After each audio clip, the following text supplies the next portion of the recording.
This is Billy, and he's currently not doing his chemistry notes until a certain incident happens.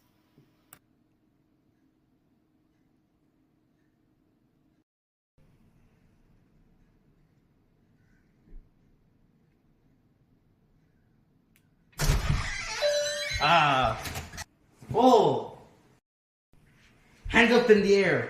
I'll shank you unless you can tell me how Hexan-3-ol is oxidized. Whoa, whoa, whoa, chill out, man.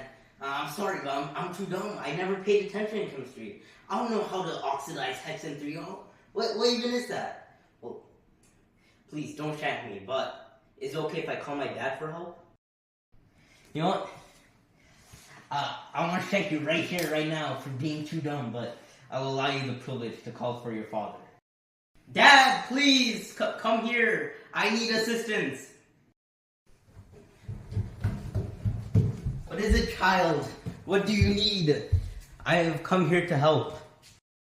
Dad, this robber came in here and he's gonna stab me unless I can say how to oxidize Hexan-3-ol, but I'm too dumb. I never paid attention in chemistry. Please, you gotta help me. Yeah, that's right.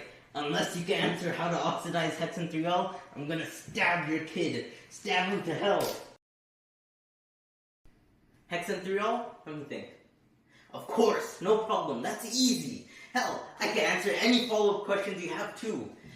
Let's go upstairs, idiot son and robber. Okay, Pops. Okay, sir. Yeah, let's go. I'll show you on my computer.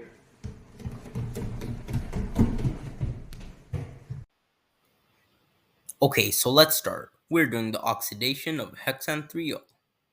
First, write your organic compound. Then, identify the parent chain.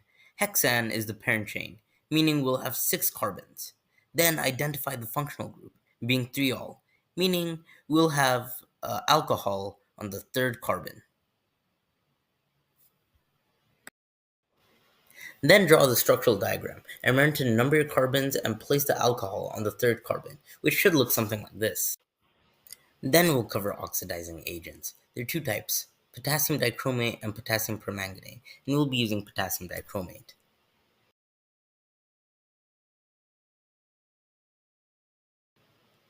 This is the written formula for potassium dichromate. An important part of potassium dichromate is that it changes color as it oxidizes with their reaction. Potassium dichromate changes from orange to green as it oxidizes.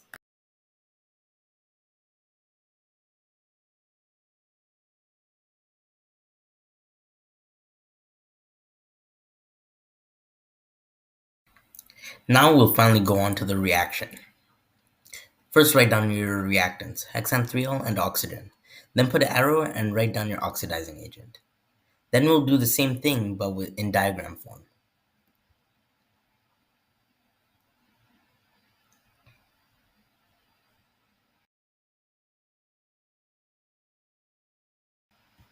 After numbering our carbons, you're going to have to find out the product. So if you look at our structural diagram, we'll see that our compound is actually a secondary alcohol, meaning the carbon of interest has 1 spare hydrogen. When a secondary alcohol oxidizes, it turns into a ketone. So now we know what our product will be. Draw the ketone version of Hexan-3-ol, which should look something like this, and then write the name of the product, which will be Hexan-3-one.